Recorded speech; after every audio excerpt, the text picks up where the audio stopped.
Bismillahirrahmanirrahim. Assalamualaikum warahmatullahi wabarakatuh.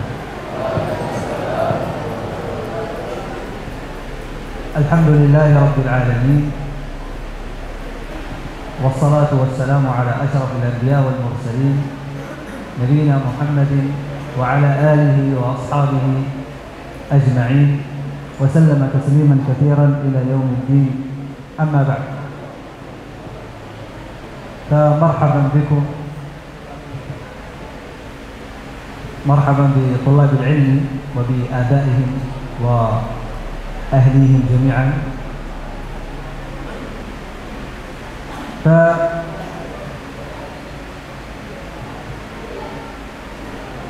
الشهر الكريم الذي نحن فيه هو نعمة من الله عز وجل علينا أن وفقنا لصيام هذا الشهر ووفقنا لصلاة التراويح ولقراءة القرآن وأيضا لطلب العلم فيه. فهذه نعمة عظيمة ينبغي أن نشكر الله سبحانه وتعالى عليها.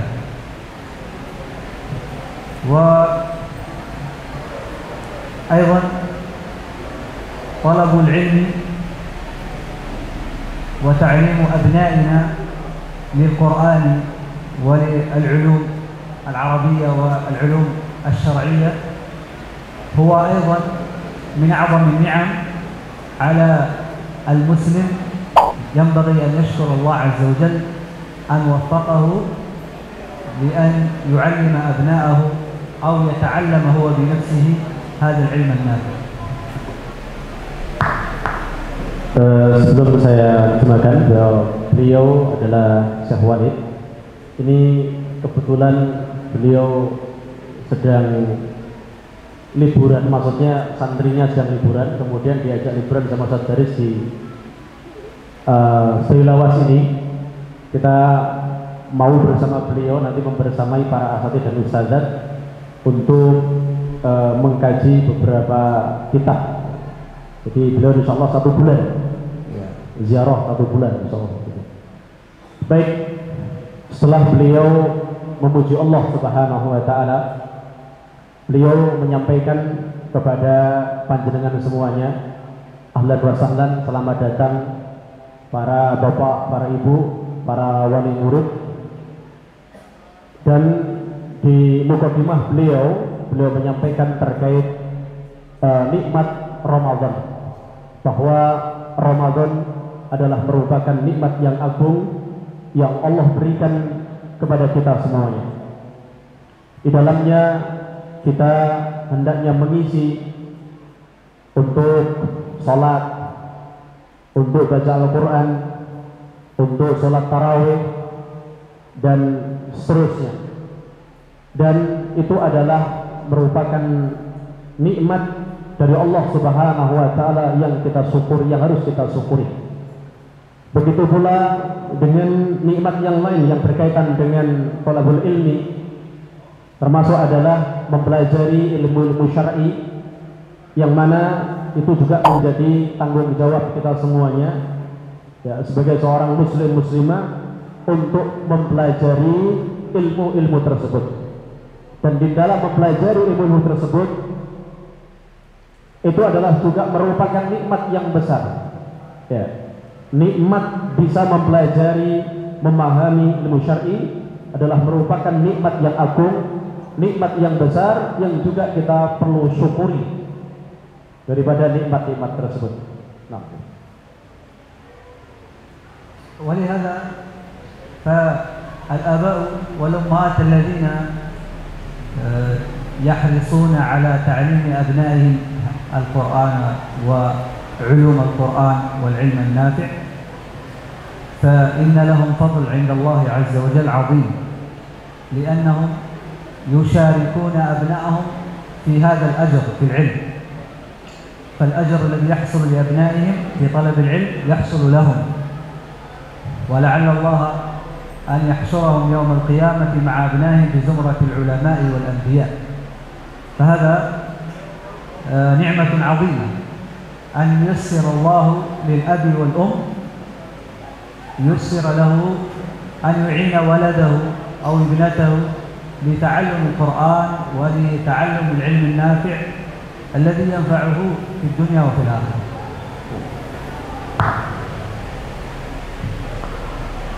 Kesemangatan orang tua di dalam mengajarkan kepada anak-anak mereka terkait dengan ulumul syar'i adalah merupakan hal yang penting, karena perkara tersebut memiliki keutamaan yang besar di sisi Allah Subhanahu wa ta'ala. Mengajarkan anak-anak mereka, maksudnya para wali santri, para orang tua mengajari anak-anak mereka terhadap ulumul syar'i, terutama adalah Al-Qur'anul Karim. Ya, ini adalah merupakan di dalamnya ada fadilah yang sangat besar bagi orang tua tatkala mereka bersemangat mendorong anak-anaknya untuk mempelajari ulum syar'i dan Al-Qur'an. Karena apa yang didapat dari anak-anak mereka daripada keutamaan thalabul ilmi, masuk belajar Al-Qur'an, itu juga akan didapatkan oleh orang tua mereka, dan itu adalah pahala atau kebaikan yang diperoleh tidak hanya di akhirat tetapi di dunia dan di akhirat. Dan insya Allah kelak pada saat yaumul qiyamah, orang tua bersama anaknya nanti akan dikumpulkan oleh Allah Subhanahu wa ta'ala bersama para ahlul ilmi dan seterusnya. Nah, ولهذا ورد في الحديث أنه قال النبي صلى الله عليه وسلم: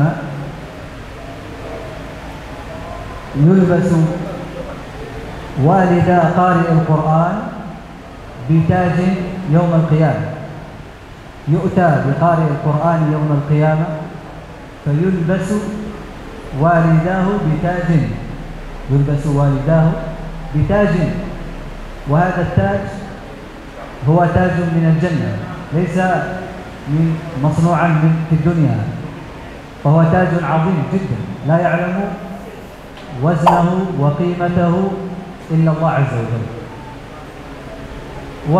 فيقول ويلبسان حلتين، فيوضع على رأسهما تاج الوقار ويلبسان بحلتين، نوع من اللباس. فيقول الوالدان: مما هذا؟ يعني لماذا ألبسنا بهذا اللباس، بهذا التاج، بهذه الحلي أو هذه الحلتين، بهذه الثياب؟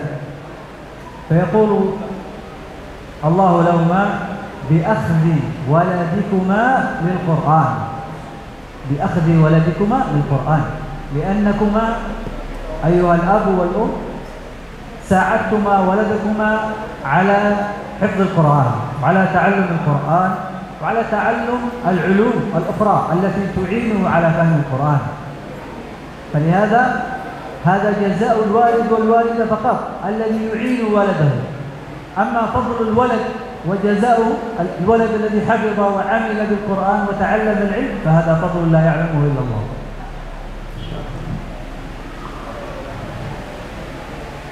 Orang tua yang mengajarkan atau mendidik anaknya untuk bisa memahami Al-Quran, ya, baik secara menghafal maupun mempelajari isinya Al-Quran, ada keutamaan yang besar bagi mereka, sebagaimana yang termaktub dalam sebuah hadis, bahwasanya nanti pada saat yaumul qiyamah, kedua orang tua yang memiliki anak yang menghafal Al-Quran, yang faham Al-Quran, yang pandai Al-Quran, akan dipanggil oleh Allah Subhanahu wa ta'ala. Ya. Seperti hadis yang lain kan, yuqalu li sahibil Quran, ya, aina hafizul Quran. Kemudian pada saat itu orang yang pertama dipanggil oleh Allah adalah orang yang memiliki hafalan Quran, orang yang mencintai Quran, orang yang menghafal Al-Quran, mempelajari Al-Quran, memahami Al-Quran, mengamalkan Quran. Kemudian kedua orang tuanya dipanggil ke depan oleh Allah Subhanahu wa ta'ala, dan kedua orang tuanya diberikan dua pakaian. Yang pertama adalah tajun min nur, mahkota yang terbuat dari cahaya. Yang ini terbuat ya dari surga, bukan terbuat di dunia. Dan pakaian, ya jubah kemuliaan. Allah alam. Gimana timbangannya, harganya, besar kita tidak tahu.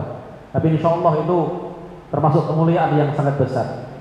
Ketika mereka dipakaikan pakaian kemuliaan berupa mahkota dan jubah kebesaran tadi itu sebagai tanda penghargaan yang Allah berikan kepada orang tua yang bersungguh-sungguh di dalam mendorong mengajarkan kepada anak-anaknya Al-Qur'anul Karim dan mengajarkan ilmu-ilmu yang membantu bisa memahami Al-Qur'an tersebut.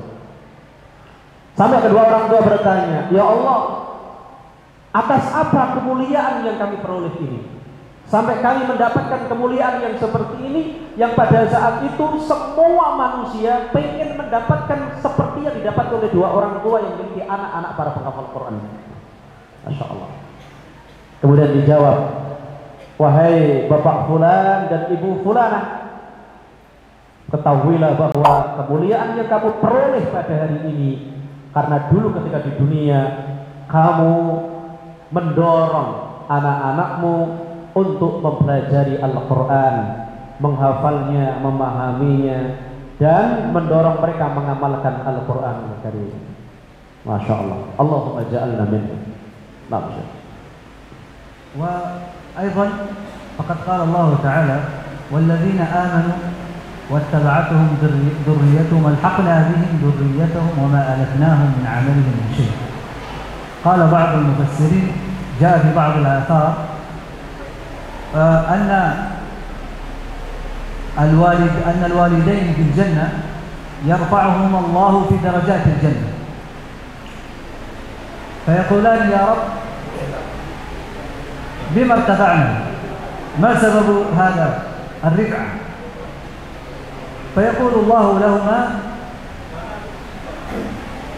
بولدكما الصالح، لأن هذين الوالدين قد ورثا ولدا صالحا علماه العلم النافع وعلماه القرآن، فبهذا رفع الله درجة الوالد والوالدة في الجنة بسبب صلاح الولد وبسبب أن الولد تعلم.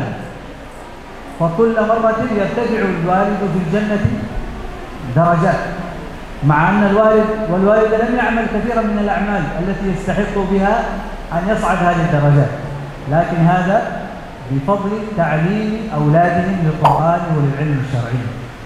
والذين آمنوا واتبعتهم ذريتهم ألحقنا بهم ذريتهم وما ألتناهم من عملهم من شيء. والنبي صلى الله عليه وسلم قال في الحديث المشهور، قال: إذا مات ابن آدم انقطع عمله إلا من ثلاث، ومنها ولد صالح يدعو له أو علم ينتفع به. فالولد الصالح هو أعظم إرث يورثه ويخلفه الأبوان. وكذلك إذا كان هذا الولد صالحا ومع هذا طالب علم وصار في المستقبل عالما، هذا فضل آخر. فالله يعطي هذين الأبوين الأجر بعد موتهما بسبب صلاح الولد وبسبب طلبه للعلم، فهذا فضل عظيم ينبغي أن نحرص عليه.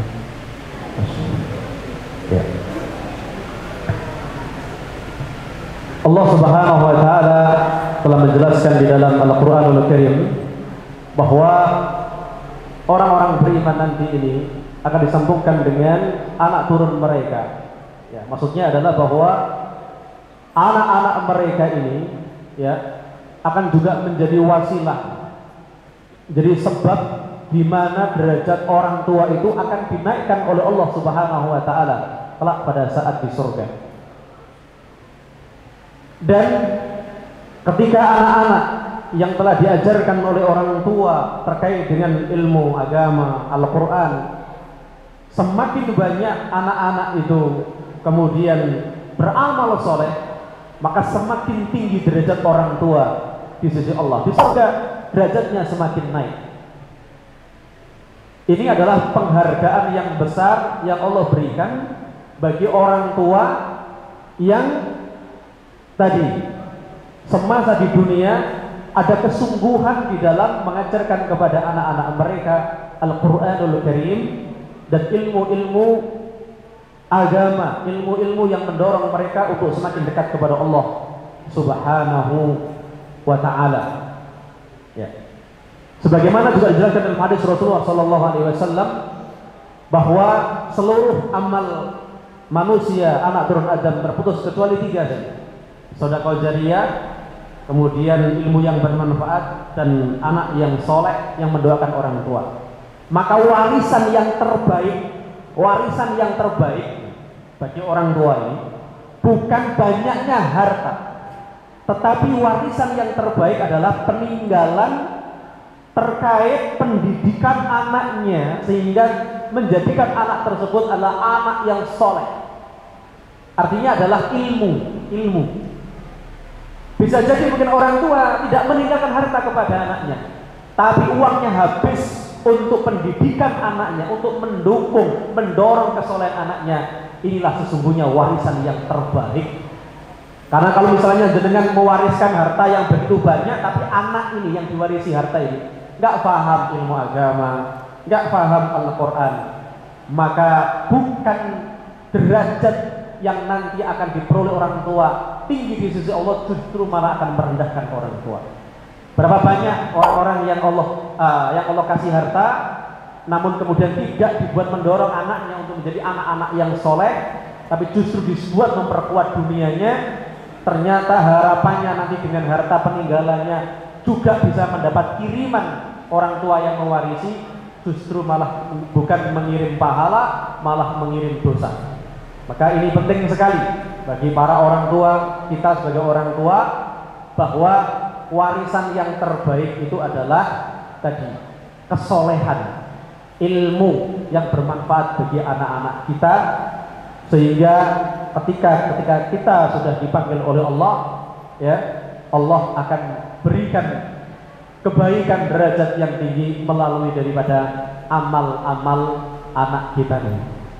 Ya, coba dibayangkan kita bisa jadi nggak hafal 30 juz.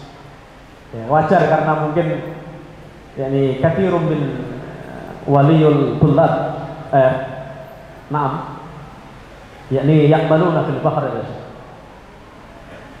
Rubama fursatuhum yani qalil li hifdz al-Qur'an. Lidzalika haula yursil yani abna'ahum fil ma'ahid liyahfadhuna al-Qur'an, liyata'allamuna ulum syar'i. Semuanya mungkin kita tidak paham Al-Qur'an, tidak menghafal Al-Qur'an.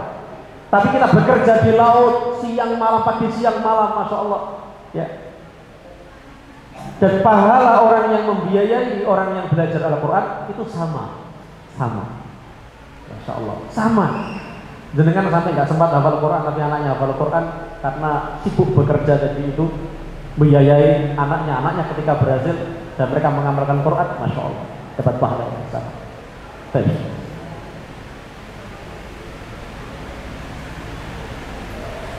إذا القرآن الكريم وهذا الشهر هو شهر القرآن،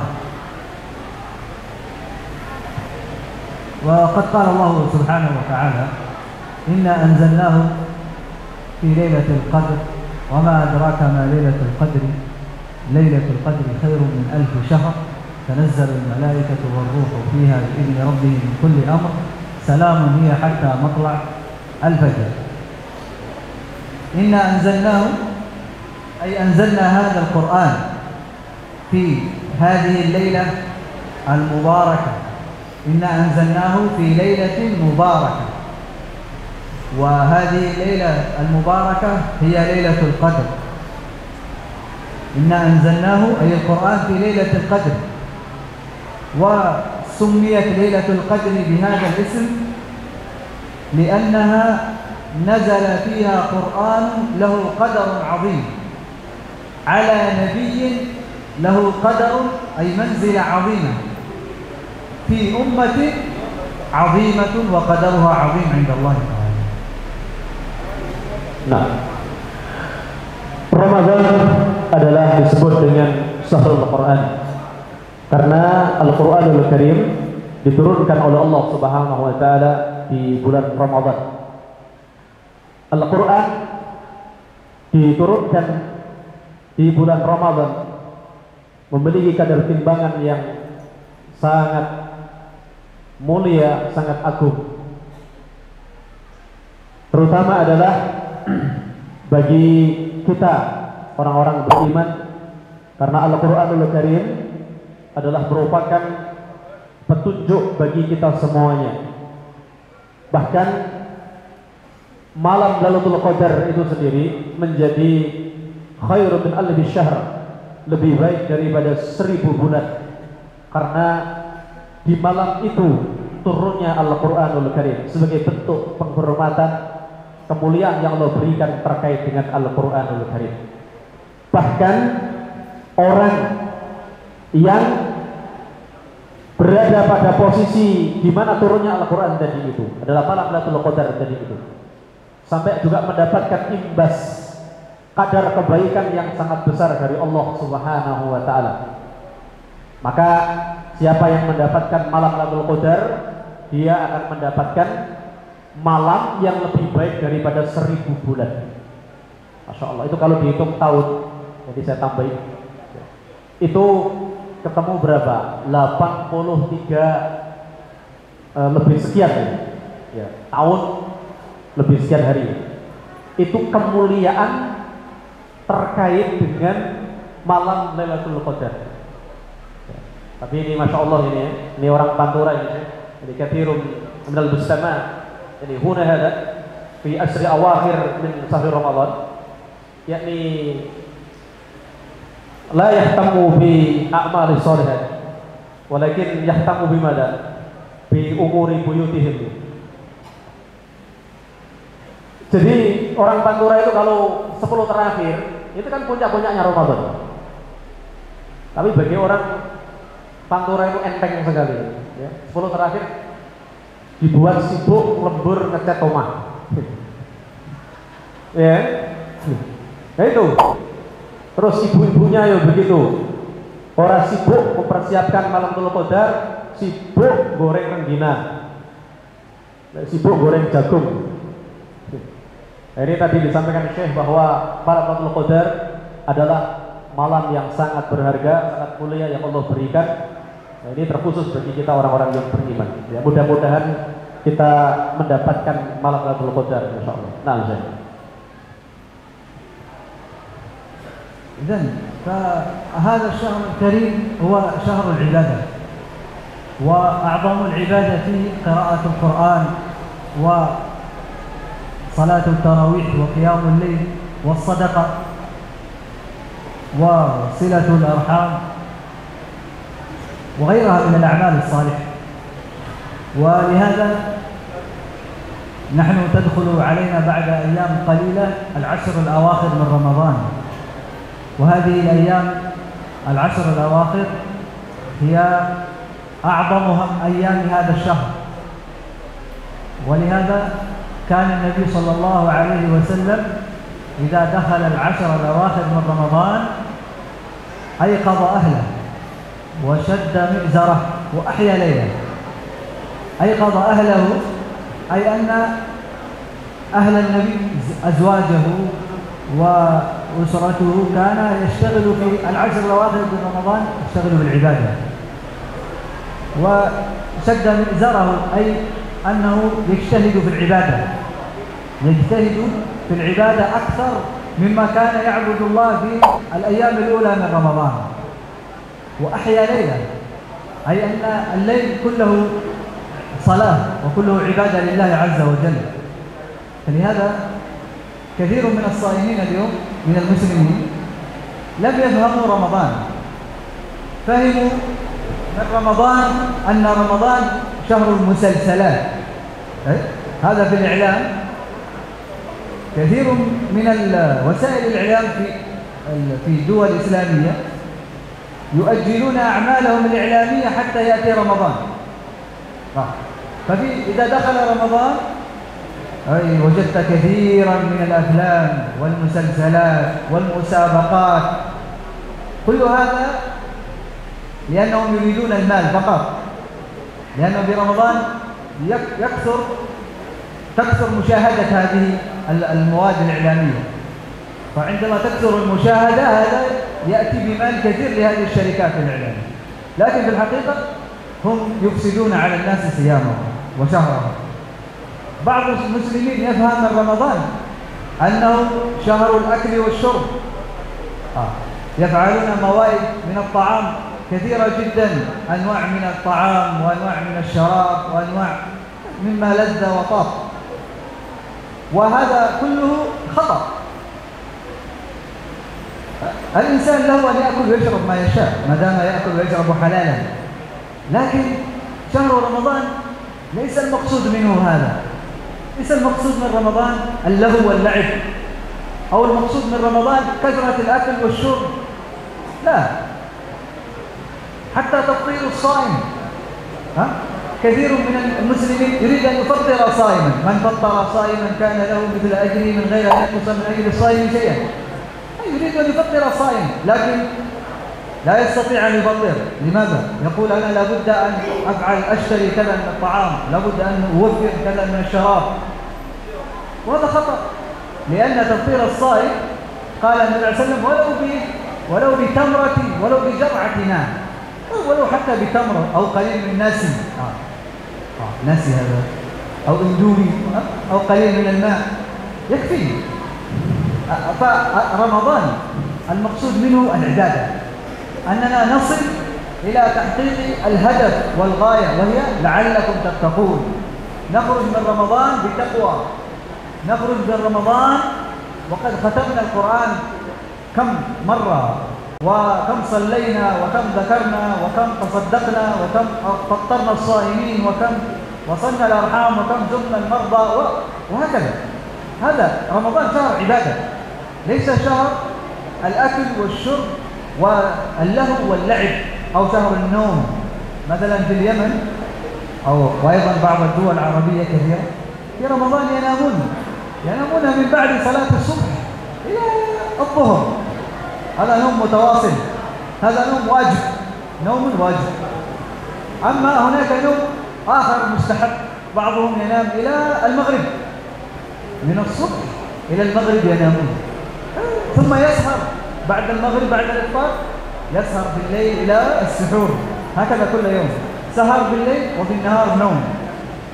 هذا ليس هو المقصود من الصيام. ثم يقول لا، هذا نوم الصائم عبادة، أنا أنام بعبادة، هذا من الشيطان، نوم الصائم عبادة، النوم الذي يكفي، نوم ساعات يكفي حتى يعين على العبادة. أما نوم من الصباح إلى الظهر إلى المغرب هذا نوم الحمير، وليس نوم الصائمين. فلهذا المقصود من الصيام هو العبادة، وأن نحقق التقوى التي يريدها الله منا. Syahrul Ramadan huwa syahrul ibadah. Bulan Ramadan adalah bulan ibadah. Dan ibadah yang terbaik di bulan Ramadan adalah membaca Al-Quran. Kemudian salat, ada salat tarawih, ada qiyamul lail. Kemudian menghidupkan malam. Ini adalah ibadah-ibadah yang ada kembali dalam bulan suci Ramadan. Kemudian ada sebagian orang salah di dalam memahami terkait Ramadan ini. Ya. Yang pertama adalah bahwa Ramadan ini dari sebagian orang itu adalah bulan yang dimana di dalamnya hanya berisi tentang la'ibu wa lahun, permainan saja, atau bahkan dijadikan sebagai sarana mereka untuk mendapatkan keuntungan dunia, ya. Mendapatkan keuntungan dunia. Karena memang Ramadan itu merupakan waktu di mana orang nyari uang itu sangat luar biasa, ya, sangat luar biasa sekali. Ya. Maka sebagian orang justru diisi di Ramadan itu adalah bukan untuk memperkuat ibadahnya kepada Allah Subhanahu wa taala, tapi dijadikan ajang ada lomba dan seterusnya, ya, dibuat nonton atau bikin acara-acara yang sifatnya itu adalah hanya lahun saja, tetapi di balik itu ada keinginan untuk mendapatkan uang yang sebanyak-banyak. Kemudian yang kedua, bahwa Ramadan itu adalah bulan makan, ya. Artinya di Ramadan itu ya memang sebagian daripada kita memang benar, ya. Jadi ketika dapat Ramadan itu, nah, yang dipikir itu bagaimana nanti ketika takjil itu makanan di meja itu semuanya ada.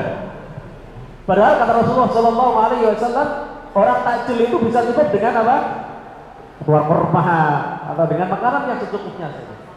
Karena memang ibadah puasa bukanlah ibadah untuk makan atau untuk hal-hal yang tidak penting. Lebih-lebih, ya, di 10 terakhir.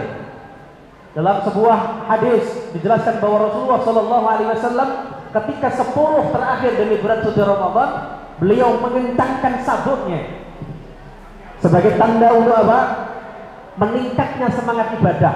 Yang kedua, Rasulullah membangunkan keluarganya, ya, untuk diajak untuk beribadah dan menghidupkan malam, ya. Itu adalah sebagaimana yang dilakukan oleh Rasulullah SAW di 10 terakhir. Bukan kemudian justru di 10 terakhir kita isi dengan sesuatu yang sifatnya adalah dunia, padahal itu puncak-puncaknya, ya. Ya, kita kan di Pantura ini kan juga ya begitu. Coba kalau Ramadan kurang 2 hari, lebih penuh mana masjid sama pasar malam? Hah? Lebih penuh mana? Lebih penuh pasar malam. Karena persiapan nyari pakaian, nyari ini untuk nanti hari raya. Itu kan luar biasa. Bahkan kata Syekh, di sebagian negara itu menjadikan Ramadan ini adalah sahrun naum. Menjadi bulan-bulan untuk memperbanyak jatah tidur. Tidur dari pagi sampai zuhur. Ada yang sampai zuhur, kemudian nanti tidur lagi sampai asar sampai maghrib. Setelah nanti habis maghrib, nanti malamnya dibikin keluyuran. Ada sebagian itu, Masya Allah. Tapi di Pantura, alhamdulillah, ya ada yang begitu, tapi Insya Allah sedikit. Bahkan kata Syekh, ada pemahaman bahwa tidurnya orang yang puasa adalah ibadah. Ya bisa jadi, tapi itu menjadi tradisi, itu menasyaiton, ya. Jadi ya jalur Ramadan ada lin-naum, ya. Itu bagian daripada strategi setan, sehingga tidak melakukan apa-apa, tidur saja. Ya, beliau menasihati bahwa beliau tadi mengatakan bahwa tidur secukupnya saja. Tidur itu perlu, tapi yang dibutuhkan. Selebihnya ini adalah kesempatan yang terbaik bagi kita untuk menjadikan Ramadan sebagai sarana memperkuat ibadah. Ya, ini saya tambah sedikit gitu. Coba kalau sekarang orang di kuburan itu ditanya, andai kata ada izin bagi mereka untuk kembali ke dunia, mereka hanya cukup butuh 1 malam Ramadan saja. Bayangkan, 1 malam Ramadan, gak usah 1 bulan. Andai kata mereka diizinkan untuk diberi kesempatan untuk kembali ke dunia, dia akan mengatakan, ya Allah, berikan kami cukup 1 malam Ramadan. Begitu dahsyatnya malam Ramadan. Maka ini Masya Allah nasihat yang sangat penting bagi kita, karena kita termasuk orang yang dipilih oleh Allah dipertemukan bulan yang mulia yaitu Ramadan. Dan sahrul Ramadan, sahrul ibadah, adalah untuk ibadah yang dengannya kita ketika keluar dari Ramadan, kata beliau tadi, adalah menjadikan kita orang-orang yang bertakwa. طيب أخيرا في هذه العشر الأواخر أيضا ليلة القدر، فلهذا ينبغي للمسلم أن يحرص عليها، فهي خير من 1000 شهر. العبادة فيها أجرها أكثر من عبادة 83 سنة أو أكثر من ذلك. وفيها تتنزل الملائكة وهي سلام، فيها سلام، أي ليس فيها أذى ولا ابتلاء. وقيل أي أن الملائكة تسلم على من أدركها. فلهذا ينبغي أن نحرص على هذه الأيام المتبقية، وهي أيام عظيمة، نحرص عليها بالطاعة والعبادة وبتحقيق التقوى. وبعد ذلك ندعو أو تترجم هذا. وختاما. Baik, di penghujung akhir daripada tausiah beliau menekankan karena ini waktu 10 terakhir sudah mulai mendekati dan disampaikan bahwa betapa pentingnya malam Lailatul Qadar. Oleh karena itu, mari kita gunakan kesempatan di 10 terakhir ini betul-betul untuk memaksimalkan diri di dalam beribadah kepada Allah Subhanahu wa taala, dan mudah-mudahan kita mendapatkan malam yang lebih baik daripada 1000 malam, yaitu malam Lailatul Qadar yang nilainya adalah 83 tahun jika dihitung dari 1000 bulan itu ketemu 83 tahun siang itu. Seandainya itu kita dapatkan, Masya Allah, itu adalah merupakan kebaikan yang besar yang kita dapatkan dari Allah Subhanahu wa taala karena kesungguhan kita di dalam mengisi Ramadan ini, terutama 10 terakhir, dengan memperbanyak ibadah. Dan mudah-mudahan Allah Subhanahu wa taala memudahkan kita semuanya untuk mendapatkan